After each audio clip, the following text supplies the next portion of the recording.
He Hönore, he Koröria ki te atua, he maungarongo ki te whenua, he whakaaro pai ki ngā tāngata katoa, ti hei Māori ora. Tēnā koutou te whānau nau mai, haere mai hoki mai, te Umuariki tēnei, me ngā mihi nui kia koutou katoa. Tō tātou karakia i tēnei rā, he karakia ki te atua, he inoi hoki ki ngā tāngata katoa.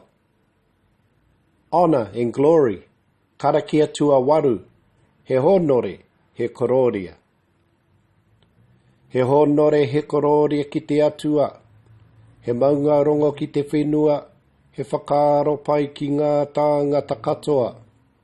Hanga e te atua he ngā kouhou, ki roto ki tēnā o mātou. Whakatongia tō wairua tapu, hei awhina, hei tohu i a mātou, hei akonga hoki i ngā mahi, i roto i tēnei wānanga. He rongo whakairia ki runga kia tīna, haumie huie, taiki e. Anei tō tātou whakamārama i tēnei rā whānau, kia ora tātou kua hui mai nei he karakia ki te atua he inoi hoki ki ngā tāngata katoa. An introduction, greetings to all gathered here.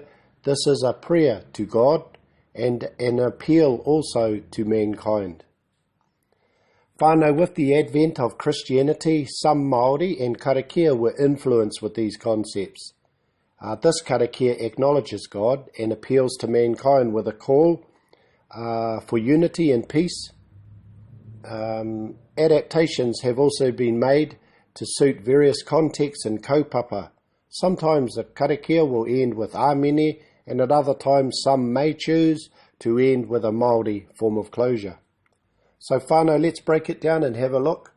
He Hönore, he Koröria ki te atua, honour and glory to God. He maungarongo ki te whenua, peace on earth. He whakaaro pai ki ngā tāngata katoa, goodwill to mankind. Hanga e te atua, he ngā kouhou. Create a renewed heart of God, ki roto ki tēnā o mātou, within each and every one of us. Whakatongia tō wairua tapu, instill your Holy Spirit, hei āwhina, hei tohu i a mātou, in order to assist and guide us. Hei akonga hoki i ngā mahi i roto i tēnei wānanga, and as a mere teaching itself here within this lesson. E rongo, whakairia ki runga kia tīna, there is a call for peace. Tīna, haumie huie, taiki e. It is agreed as we gather, and now it is done. Ka pai whānau, hey, I may have said once before, karakia, it's all about the intent. And what your intent is in with this karakia or these karakia and your adaptations of them, that's up to you. These are your karakia. There's some that are out there, and I think people grab them and use them and just modify them to make them suit the occasion. And also sometimes some Māori, when they open on the marae, they'll use this as an opening, like a tauparapara, and like prophetic words from our tipuna o Nehera. Nō reira whānau, honour and glory to God, peace on earth, goodwill to mankind. Haumie huie, tai.